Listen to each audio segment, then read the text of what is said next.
Today, we are joined by Susan Richards. Susan is the founder of SteelBridge Solutions, Inc., a human capital consulting firm focused on HR strategy and transformation. Over the last 25 years, she's consulted with Fortune 500 and mid-market companies, as well as small and emerging businesses. Her areas of expertise include HR strategy, talent management, portfolio and project management, and change management. She has been a tab member since 2014. Susan, if you are ready, I will hand it over to you. Thanks, Julie, and thanks to everybody who's joining us today. Hope that we'll be able to spend the next hour, 45 minutes or so, learning a little bit more about recruiting and giving you guys some ideas about what to do and when to do and make your 2017 recruiting season more effective and more efficient. If you'd like to tweet today, we do have our Twitter handles listed on the on various slides, so please feel free to use those and tweet if you'd like.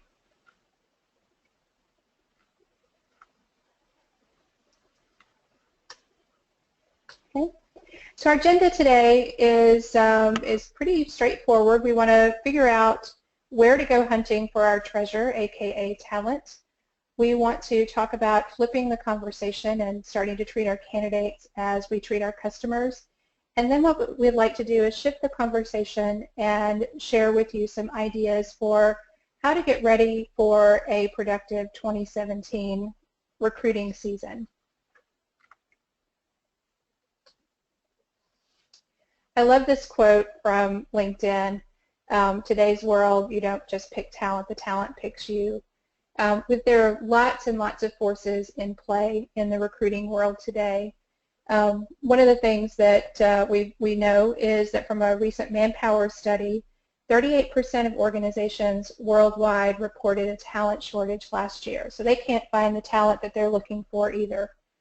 PwC reports that fewer than 1 in 5 employees plan to stay with their current employer long term.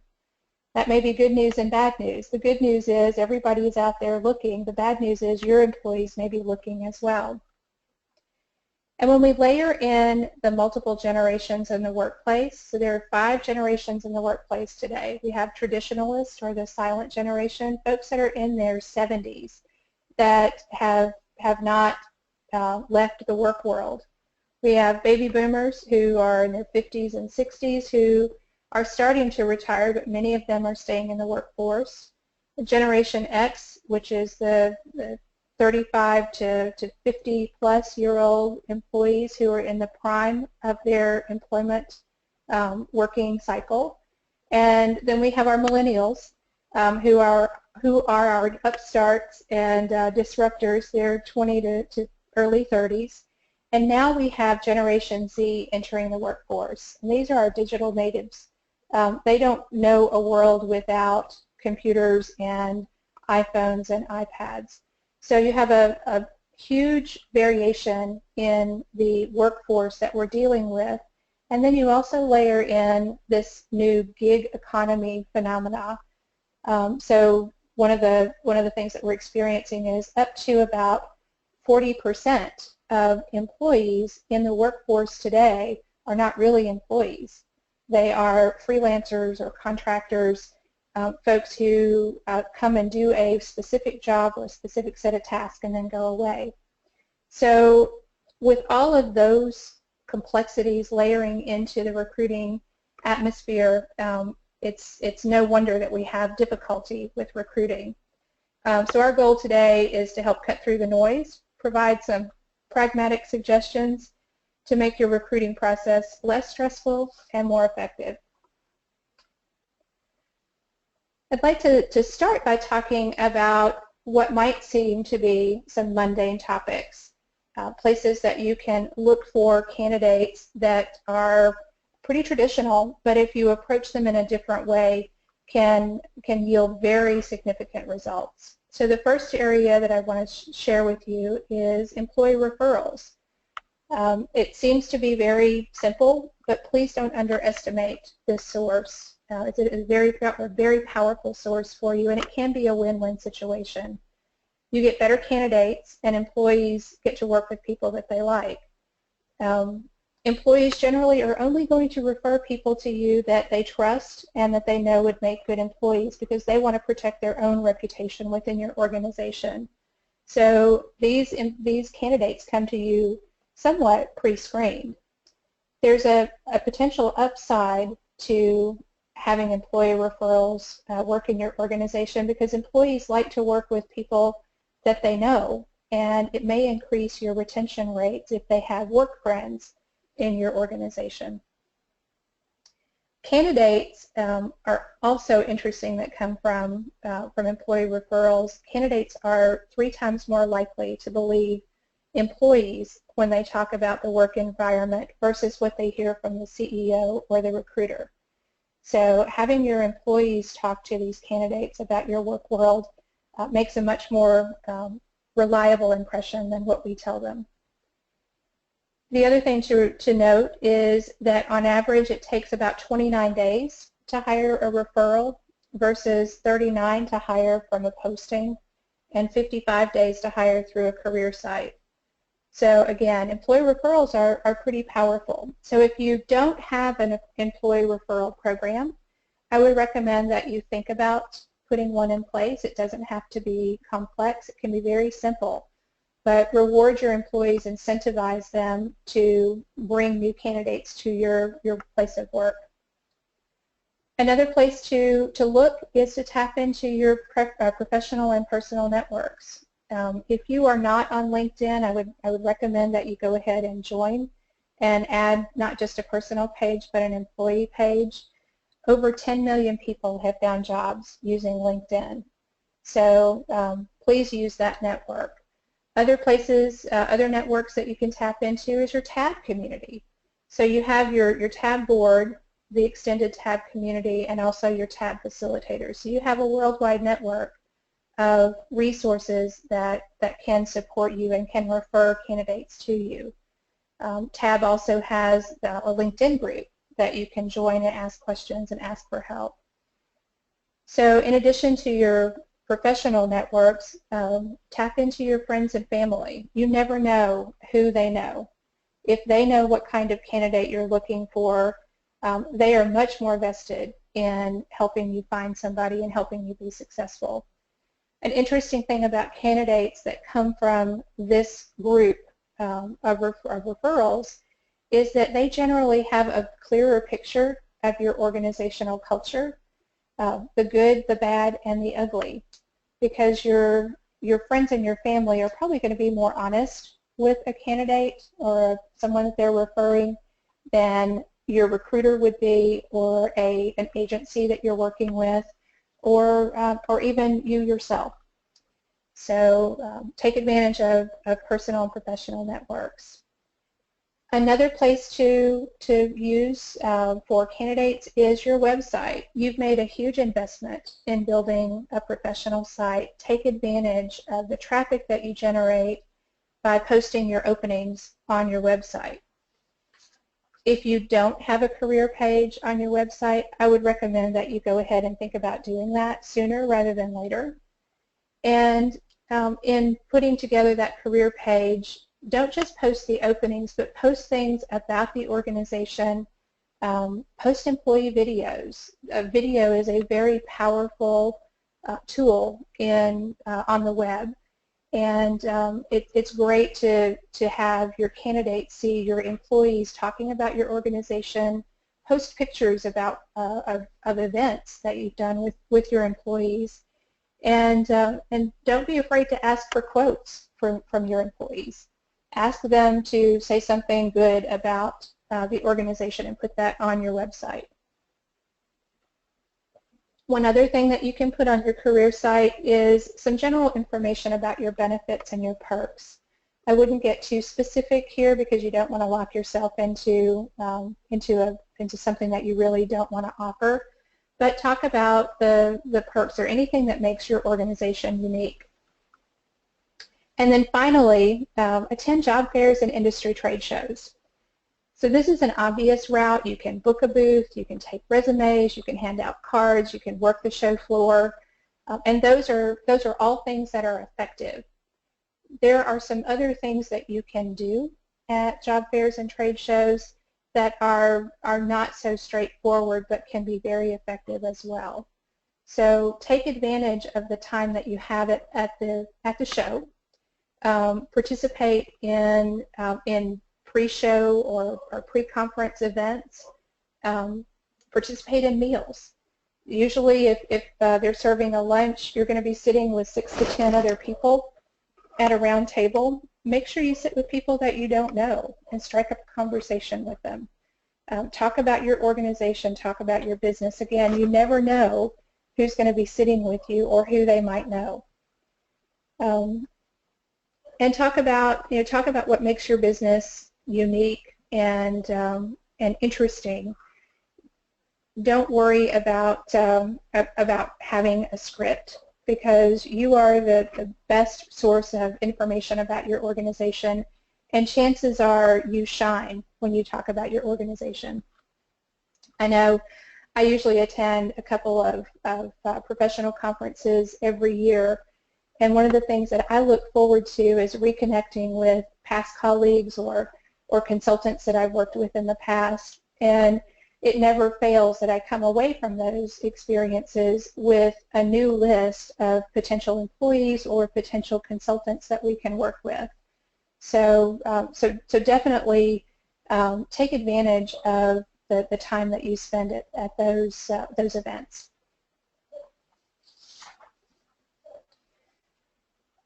So switching to some of the things that are not quite so obvious, are some areas where you can make an investment and get more out of it. Just a word of caution, I would say that all of these areas will support you for a quick hit and a pinch. So if you just need to post something to a professional association site, you can do that. But if you take a little bit of time and invest in building relationships, then these sources will yield much richer results. So from a trade show professional association perspective, they usually have a career site on their web pages or on their website. Members can usually post free or at a reduced rate. So take advantage of that for your postings. And if you're willing to invest some time, attend a meeting. Share your opening at that meeting. I know I have a group that I attend in Atlanta. It's Women in Leadership. And it's a small group of 60 to 100 people per month. And we always take the first 10 or 15 minutes to go around the room and introduce everybody. And we have the opportunity to say something about our organization or share some information. And I use that as a way to talk about the opportunities that I have available for my organization. So think about where you could plug into your professional associations. This is a really good place to find experienced hires, folks who are not right out of college but have some experience and are interested in working for your organization. A second area to think about is colleges and universities. We traditionally think about this for entry-level hires, but that is not necessarily the case anymore. It is a good place for entry-level hires, but it's also a good place for mid-level careers, mid-career candidates. In the last 10 years, lots of universities have started professional certificate programs, accelerated degree programs, and executive MBA programs. So candidates that come from those organizations are already motivated. You know that they have a good work ethic because chances are they're holding down a full-time job at the same time that they're investing in their professional development. So don't overlook those. The other thing to think about with colleges and universities, particularly in the United States, is that many small business administrations have an alliance with universities. So there may be some additional programs that you can tap into. If you're willing to make an investment in building a relationship with a college or university, you can and really dig in and find out what kind of professions they target or what kind of degrees they target. And you can actually work with the placement departments or the career services department to get access to their great candidates for a particular division or a particular degree program. I know this works really well with things like engineering and law and medicine. And then for some of those technical resources that you might need, you partner with a technical school that might be producing welders or electricians or mechanics. Then the other area to tap into are your extended networks. So this is beyond just your professional network and your friends and family. These are the extended networks that we are all part of. So things like your alumni association. And when I think about alumni association, I think about schools and universities, but I also think about past employers. I know that I'm an alumni of Deloitte Consulting, and we have an event a couple times a year where they bring their alumni together for purely a social event. And I always try to attend because I never know who I'm going to run into. Just a quick stat from LinkedIn. Candidates that you share a former employer with are 27% more likely to respond to a message from you. So it's not like making a cold call. It's like making a warm call to a past colleague. Churches and religious affiliations and communities often have job networks or networks for folks who are looking for placement. So take a look at that. And then your past employees. This used to be taboo. It used to be the mantra was, if you've left our organization, you left for a good reason, and we're not interested in talking to you again. However, in the last 5 to 7 years, that taboo has been somewhat eliminated, and what we're hearing now is quote unquote boomerang employees are on the rise. 76% of HR people say that they would consider talking to an employee that had left them in the past, and 40% of past employees say that they would be interested in talking to their former employers. Something to keep in mind if you're thinking about talking to past employees is find out why they left in the first place. Did they leave for a life event? Did they leave for greener pastures? Were they a seasonal employee or an intern? Did they leave to grow their career or to try something different? Those usually make good boomerang employees. You certainly don't want to bring back someone who was a non-performer or a low performer. So just a word of caution there, but don't discount those past employees.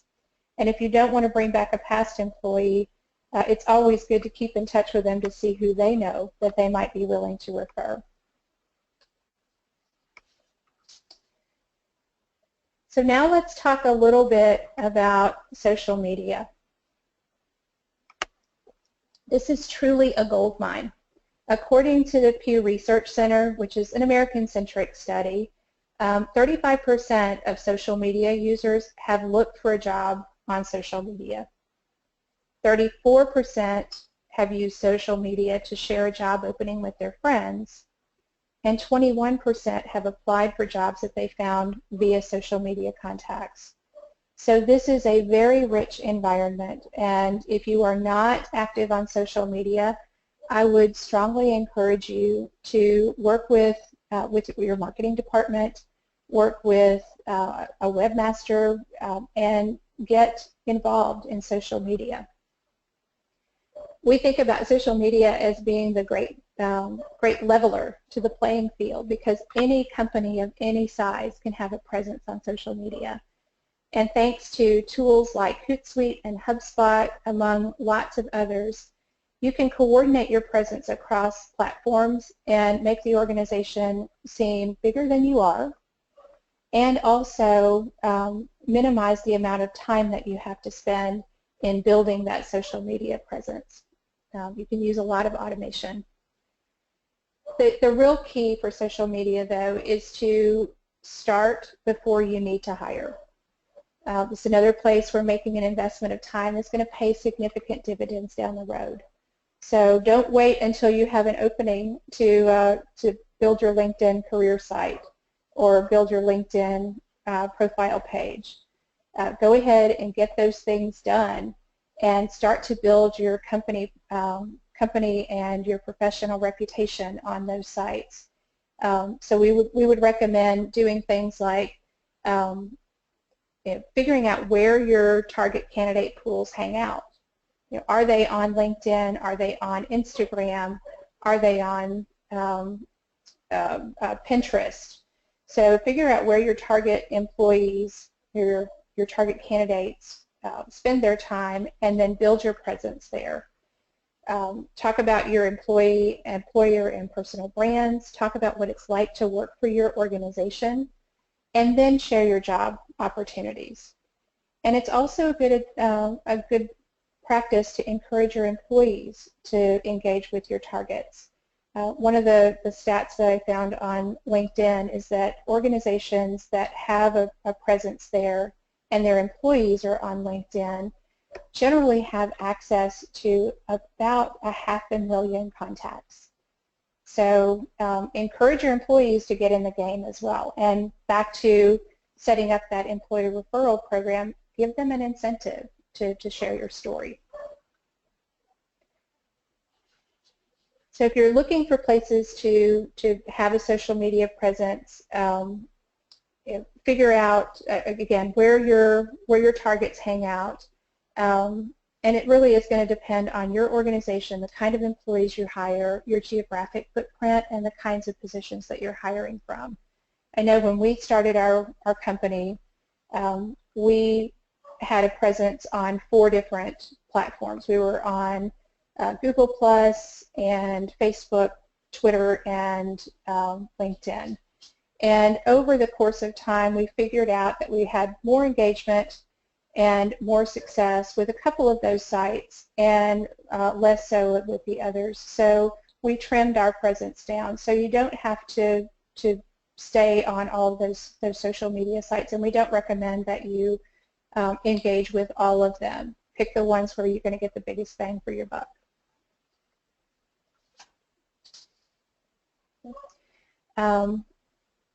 Just a couple of things about some of the sites or some of the platforms. Facebook has 1.5 billion users worldwide.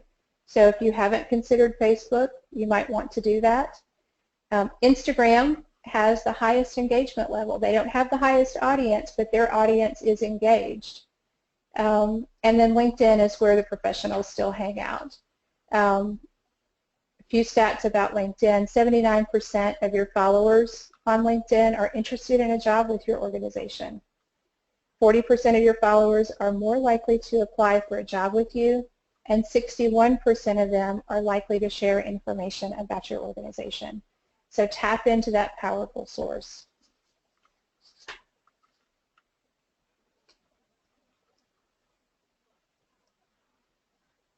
We want to try to flip the conversation about candidates and start to think about them as customers. I don't know if any of you have had the pleasure of applying for a job via an online applicant tracking system.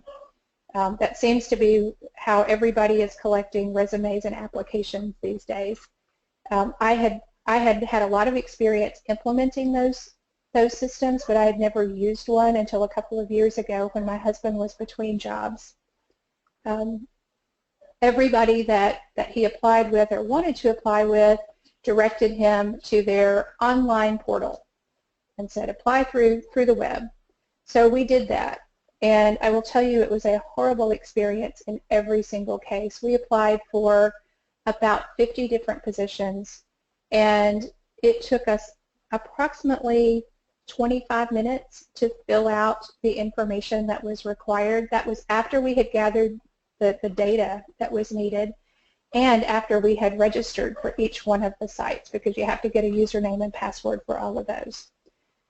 So the big guys, the large organizations, haven't quite figured out how to treat their candidates like customers.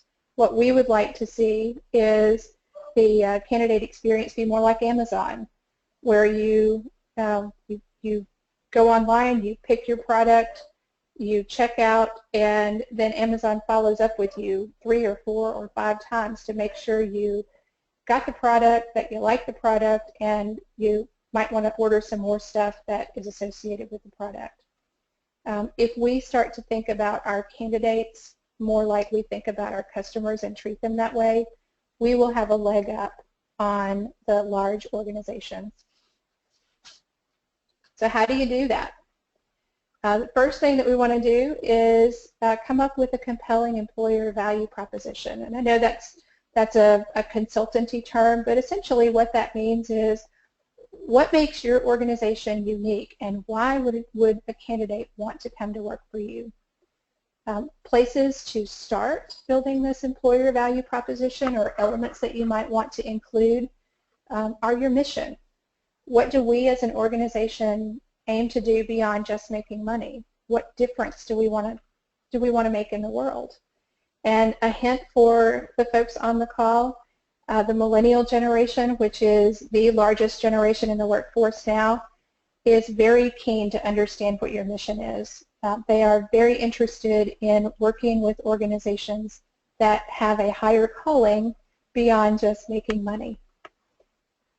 Another thing that we want to consider in our employer value proposition are our values. What are the behaviors and attitudes that we expect of the organization, and in turn, what are we expecting from our employees? Then we want to talk about our company brand. We talked about this in the previous section, but ways to build your brand, with your social media presence, your website, being active in your community, and whatever the community means to you. So is that your local geographic community? Is it your professional community? So having your organization be active in some way in the community. And just a word of caution here, make sure it's authentic. Whatever you put out there as your employer value proposition, please be sure that it really does line up with who you are as an organization. Your candidates are going to very quickly see through any facade that you might have, and you will turn them off. Remember, they're evaluating your organization just as much as evaluating them. And all of these things go toward building your company culture. Why would a top-notch candidate want to join your organization? There are all kinds of reasons that folks leave large organizations and come to work for small organizations. We're able to be more nimble and agile in bringing in our top talent to our organizations. It can take us, at a small business, a couple of weeks to bring someone on, and that might take 6 months in a large organization.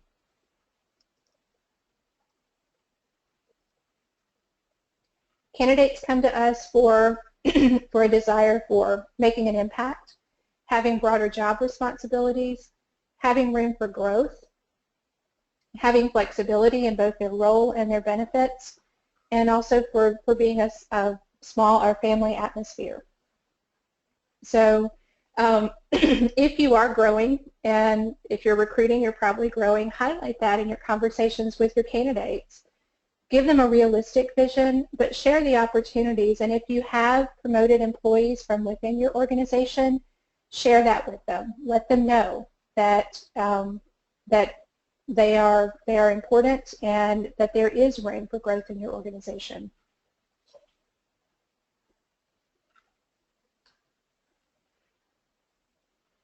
Excuse me. So in the time that we have left, I'd like to cover just a few tools that you can put in your toolkit to help you get ready for a successful recruiting season in 2017.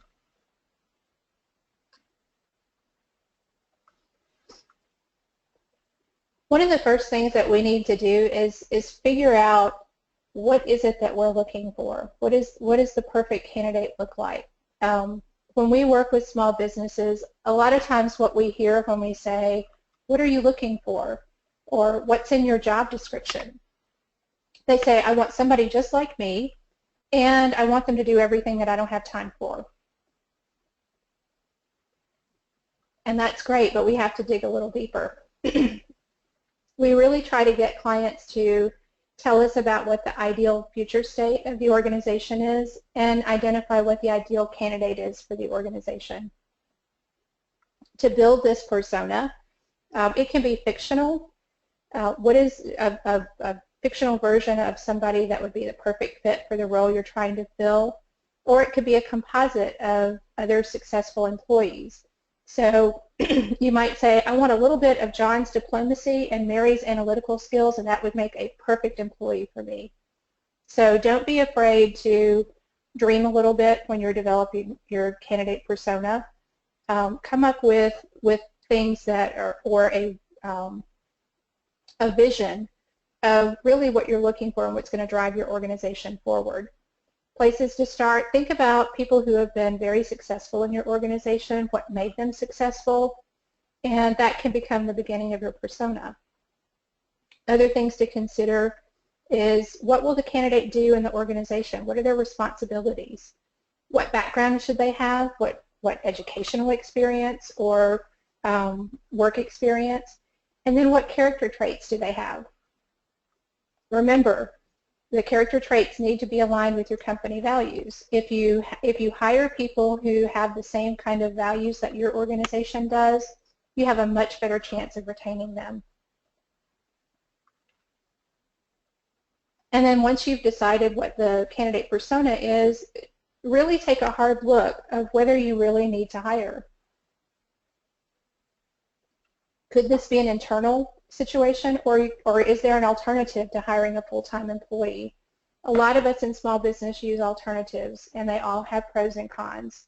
Temporaries are usually available fast, but they have a high cost and low loyalty. Contractors and freelancers are great when we need a subject matter expert to come in and do something that we don't know how to do, or we have a project we need them to work on. They're also very expensive, and generally they're running their own business, so they think about you as a client, not as a potential employer. Your current staff. This would be a great opportunity to look at your current staff and say, is there someone on my team who could develop into the role that I'm looking to fill? The good part about that is that it gives your staff the opportunity to grow and develop. It's not nearly as fast as bringing in someone who already has those skills. But if you do this effectively, it can be a win-win for both you and your organization and your employee. The last area to look at is outsourcing. Could you potentially outsource the work and get that done a different way? That's a great option for things that are relatively mundane and administrative. The downside of that is it's not always as inexpensive as you'd like it to be, and you really you still have to manage those resources. So outsourcing doesn't work all the time. So if you go through that list and you still believe that in order to manage your customer relationships and to grow that you're going to need to hire someone, then move forward.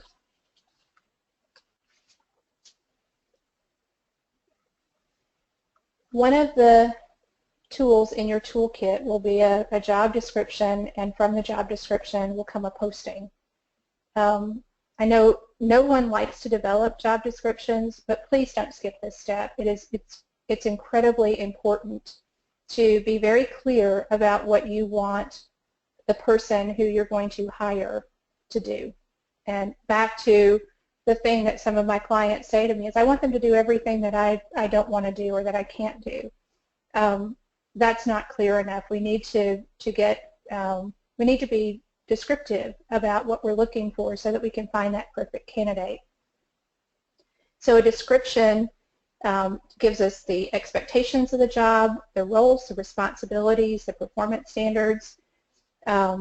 It's more detailed in the posting, and if you've not ever developed a job description, it doesn't have to be a huge document. It doesn't have to be complex.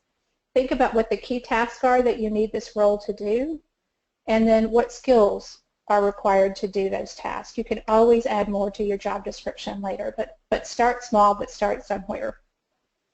So then your job description is an internal document. You're not going to share that with your candidate.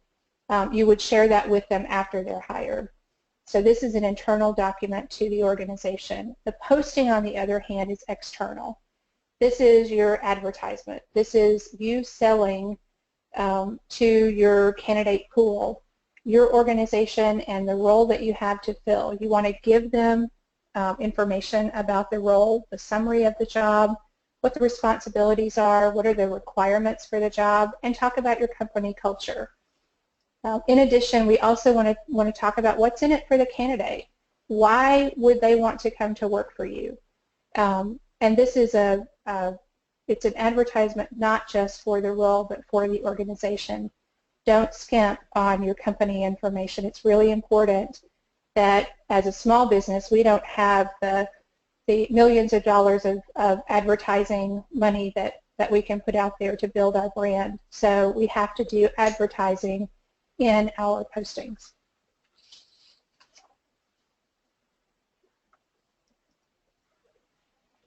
So once you've got your job description and your job posting, we need to prepare for the interviews. We want to set up criteria for those candidates that we're going to screen. We want to set up elimination criteria and also selection criteria. And it's just what it sounds like. Elimination criteria is what will tell us that we can screen someone out. Look back to your job description for cues on this. We want to make sure that we have specific education, experience, and job-specific skills. In your elimination criteria, the more things that you add to this, the faster you will eliminate candidates. So if you think you're going to have a huge candidate pool to choose from, I would encourage you to have more elimination criteria. If you think that you're going to get just a few candidates for the role, then you want to keep the elimination criteria to a minimum. And then selection criteria is what characteristics will your ideal candidate have. Remember that candidate persona that we put together, that's a good place to look for your selection criteria. A lot of my clients talk about things like enthusiasm and being a team player, having good communication skills, having a sense of discipline, being confident, and having the ability to work under stress. In addition to those things, you also want to add any job-specific knowledge, skills, and abilities to your selection criteria. So essentially what you're doing is you're saying, okay, who am I going to throw out of the candidate pool, and what are the things that are really important to me to keep in my candidate pool? Then you need to develop an interview strategy. I know that my small business colleagues hate to hear this, but we recommend that you do 3 interviews before you hire. The old adage of hire slow and fire fast is definitely at work in a small business. We want to take the time that we need to bring in the right people into our organization, and then if we've made a mistake, we want to get them out of there as quickly as possible. So increasing the number of interviews and the kinds of interviews that you do will help you ensure that you're hiring the right people. Different kinds of interviews, telephone and video are good for screening. We do recommend that if you're able to do video interviews, we would recommend that you do those. You're able to get more information about the person in a video interview than you are over the telephone. A group interview is good when you have a lot of positions to fill or you have a huge candidate pool. So this is bringing a group of people together and interviewing them all at one time. It gives you a sense of how they work with other people, and it also shows who stands out, and that can be either good or bad.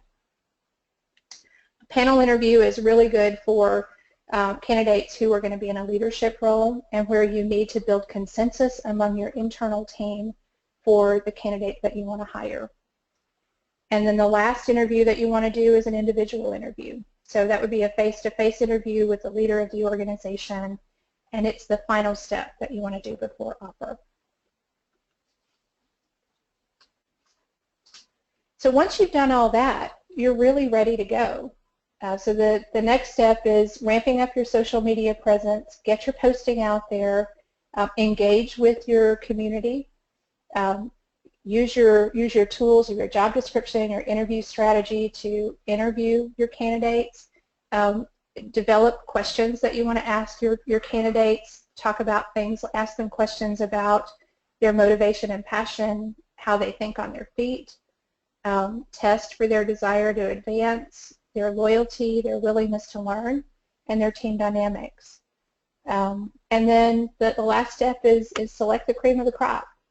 Figure out which one of those candidates comes the closest to your ideal candidate persona via their knowledge, skills, and ability, and who is going to fit best in your culture, and make an offer.